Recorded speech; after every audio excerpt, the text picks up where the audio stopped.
Olá, ciclistas, tudo bem? Final de ano, final de temporada e você sem saber o que fazer. É por isso que nós recebemos muitas perguntas. Tem lá a pergunta do Márcio de Campinas, tem lá do Gabriel de Santana do Parnaíba, tem a pergunta da Márcia, que é lá do Nordeste, lá de Pernambuco, e do Jorge, que é do Rio de Janeiro. Vamos lá, todos eles querem saber o seguinte: pré-temporada. Alguns gostam de chamar de período de base, eu prefiro de chamar de pré-temporada e explico por quê.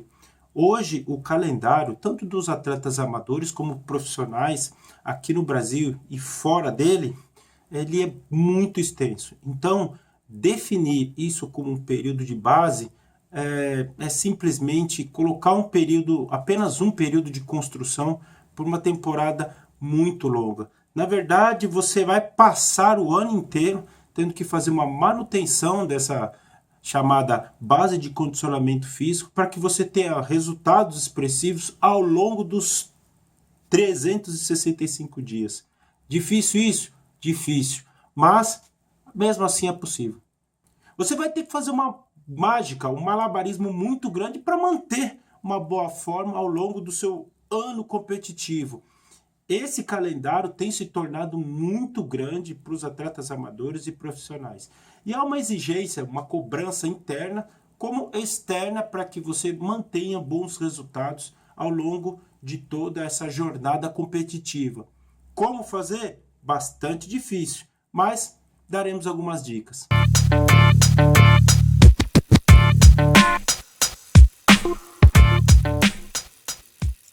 Existe uma interpretação de um conceito complexo, muito funcional, a respeito do treinamento esportivo, que é a distribuição das cargas em períodos pré-definidos. A grosso modo, podemos dizer que existe uma série de teorias que dão suporte ao desenvolvimento de um atleta ao longo de uma jornada competitiva. Porém, a interpretação dessas teorias, desses modelos de treinamento, é que tem sido simplificada ou trazendo conceitos que não fazem parte dela. Por exemplo, as teorias que colocam a distribuição das cargas como período um período de base, um período pré-competitivo e um período competitivo, elas não são simplesmente pautadas nessa simples divisão. Há dentro delas outras questões que são abordadas, como, por exemplo, a distribuição entre cargas gerais, ou seja, para quem pedala, é você ficar fora dos treinos com a bicicleta e ter uma sobrecarga de outras modalidades e aos poucos ir incrementando. Mas isso é um assunto à parte, um assunto específico. Por que eu toquei nesse assunto? Simplesmente pelo fato que hoje em dia esse conceito tem sido reduzido a período de base e período competitivo. O ruim dessa interpretação bem simples é que muitos ciclistas têm resumido esse período, o período inicial, o período de base, como um aumento das horas em cima da bicicleta e redução das cargas. Isso que significa treinar na base. Porém, você pode, e muitas vezes acontece mais normal do que muitos atletas imaginam, você ter cargas altas no período de base e períodos curtos. Mas, nossa, como isso? Eu nunca ouvi falar. É simplesmente dependendo da capacidade física que você estiver olhando.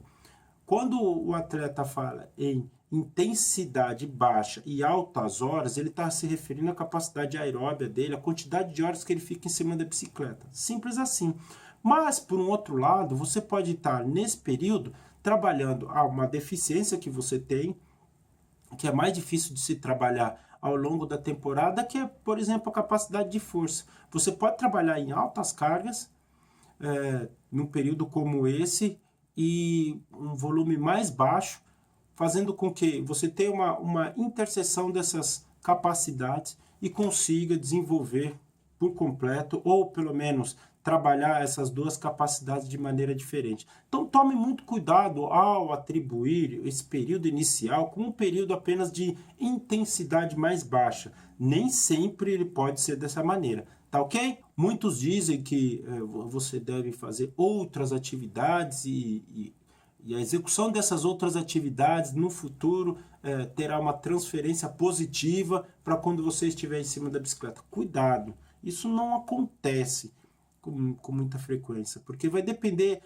de que tipo de atividade, o quanto que ela se aproxima daquilo que você faz no ciclismo.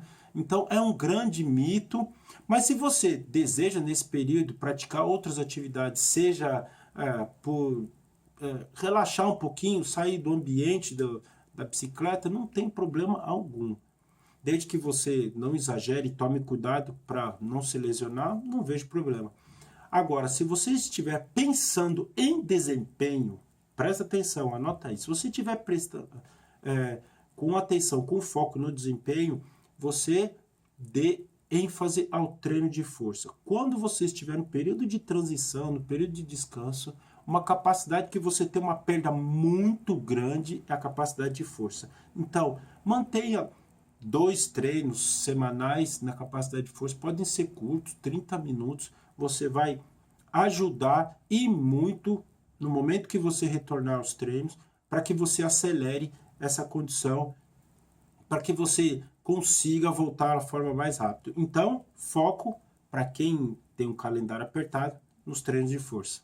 O motivo pelo qual a gente aqui na HE não adota mais uma periodização clássica, aquela que você pode dividir em 1, 2 picos, é porque o cenário mundial mudou bastante.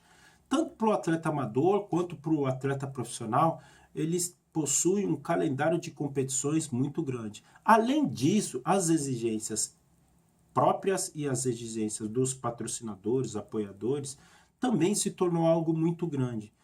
Um exemplo disso, na própria Brasil Ride, quando conversava com o campeão mundial de maratona de 2016, Thiago Ferreira, e campeão europeu de 2017, o próprio atleta, ele me dizia a respeito da temporada 2018 que o foco continua sendo no Mundial, que vai ser na Itália, porém, ele não podia abrir mão de outras competições, que ele teve bom desempenho nesse ano. E isso é fundamental. Por quê? Ele vai ter que fazer manutenção dessa condição física por um período mais longo. Se ele atingir níveis muito altos no começo da temporada, por exemplo, ele dificilmente se manterá por muito tempo. E quando chegar próximo do Mundial, ele já não conseguirá desempenhar muito bem. É como dizer que o atleta estará próximo do desempenho ótimo, do seu maior pico de desempenho ao longo de todo o ano. Só que o que ele fala, intervalos profiláticos, preventivos, em que a redução da carga o fará manter essa condição por mais tempo. A variação no desempenho ela vai ser menor quando comparado a outros modelos de treinamento. É isso que a gente usa. Um exemplo aqui no Brasil foi o próprio Henrique Avancini, que no início da temporada, no início de 2017, teve um grande desempenho na Cape Epic e terminou agora com um maravilhoso também desempenho no Brasil Ride. Ao longo disso, conseguiu um bom desempenho na Copa do Mundo, o melhor resultado de um brasileiro, mas como que ele conseguia essa manutenção? Simplesmente pelo modelo que diz que ele vai ter um bom condicionamento físico ao longo de toda a temporada. Isso acaba sendo uma exigência não só dele, mas também de uma equipe que coloca as competições que tem mais de uma etapa como uma prioridade, e ela se estende ao longo de um ano e acaba tornando o atleta alvo desse tipo de modelo de preparação. Volto a dizer, o atleta amador também não funciona diferente. Quando ele nos procura, mesmo que tenha um objetivo, uma competição para fevereiro, ele não esquece as demais ao longo do ano. Em março, abril, agosto, setembro, ele também vê a necessidade de desempenhar bem. Por mais que ele fuja dessa cobrança internamente, ele nos coloca isso. Foram diversas as situações que nós nos deparamos com atletas que pautaram nesse modelo, nessa ideia. E simplesmente quando você põe um pico de desenvolvimento, logo após ele, você tem uma queda até que significativa no rendimento.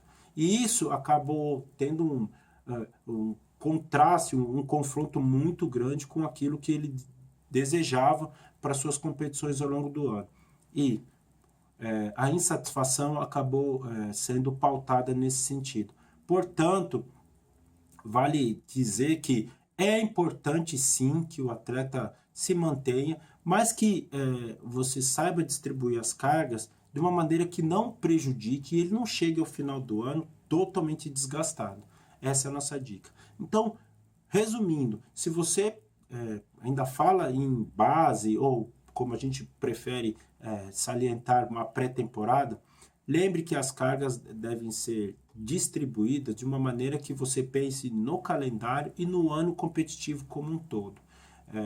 Há de se ressaltar que em determinados momentos você vai ter uma variação de desempenho, mas hoje o que nós colocamos como metodologia é que você tenha uma variação pequena, que você consiga fazer uma manutenção desse condicionamento, dessa ideia de condicionamento físico e que próximo aos principais alvos você consiga fazer um aumento dessa carga e um aumento de performance, para que isso seja a tônica e que isso guie as suas orientações para o ano seguinte. Tá ok? Se gostou, dê um joinha, compartilha e deixe seus comentários. E se tiver alguma ideia a mais, escreva para nós, para quem sabe ela se tornar tema de um próximo vídeo. Um grande abraço.